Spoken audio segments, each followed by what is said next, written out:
Qui, parmi nous, n'a pas une ou plusieurs boîtes de paracétamol dans son armoire à pharmacie? Cet antidouleur est le médicament le plus prescrit en France. 85% de notre consommation est importée de Chine ou d'Inde. Pour mettre fin à cette dépendance et au risque de pénurie, la filière tente enfin de se relancer. C'est le grand format de ce 20h. Il est signé Sophie de Vessière, Julien Clouzot et Alice Mouchard. En gélules, en comprimés, en sirop. Les Français sont les plus gros consommateurs de paracétamol au monde, juste derrière les Indiens. Plus de 500 millions de boîtes vendues l'an dernier.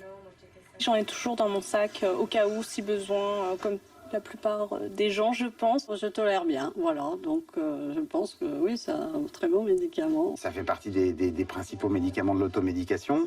Ça fait partie aussi des principaux produits prescrits, puisque ça interagit au niveau de la douleur et de la fièvre.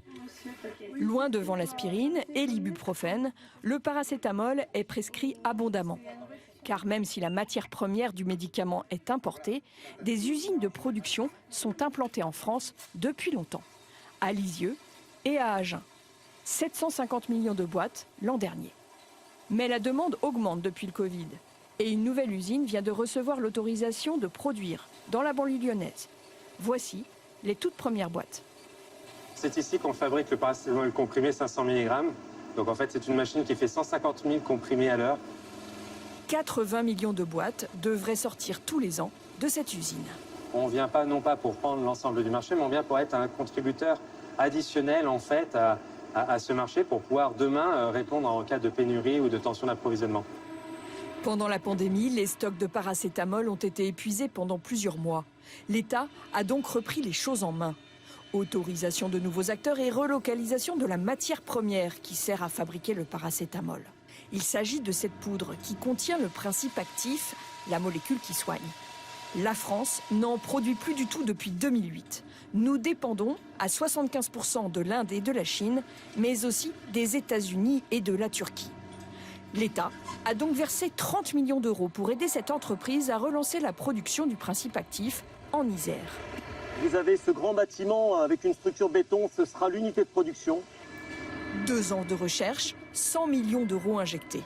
Dans 1 an et demi, l'usine sera enfin prête à produire la matière première du paracétamol. Mais produire en France a un coût. Le coût horaire du travail est bien évidemment plus coûteux en France qu'en Inde ou en Chine. Ça, c'est une réalité. Donc dans la partie développement du procédé, on a intégré cette dimension-là pour s'assurer que l'unité sera compétitive. Outre l'aide de l'État, l'usine sera très automatisée et l'entreprise fera des économies de transport et d'énergie. Mais le prix du principe actif augmentera tout de même de quelques centimes. Cette hausse sera-t-elle acceptée par les groupes industriels tricolores? Direction Agen. Ici, on produit 300 millions de boîtes de paracétamol par an. Même si cette entreprise ne s'approvisionnera pas à 100% en principe actif français, elle est prête à investir. S'approvisionner en France, c'est circuit court, c'est meilleur pour l'environnement. Et puis le fait de tout avoir en France, c'est garantir une autonomie stratégique, une indépendance sanitaire. Qui absorbera le surcoût? Le prix du paracétamol va-t-il augmenter? Nous, on est prêts à prendre notre part de responsabilité. Ça veut dire qu'on aura un impact économique, que nos coûts de production seront plus élevés. Mais ce qu'on demande, c'est que l'État prenne aussi sa part de responsabilité, puisque c'est lui qui fixe le prix de nos médicaments. Le prix du médicament sera-t-il revu à la hausse par les autorités? Aucune annonce n'a été faite en ce sens. Si l'appel des industriels n'est pas entendu, ils devront réduire leurs marges. Faisons un rêve. Imaginons que notre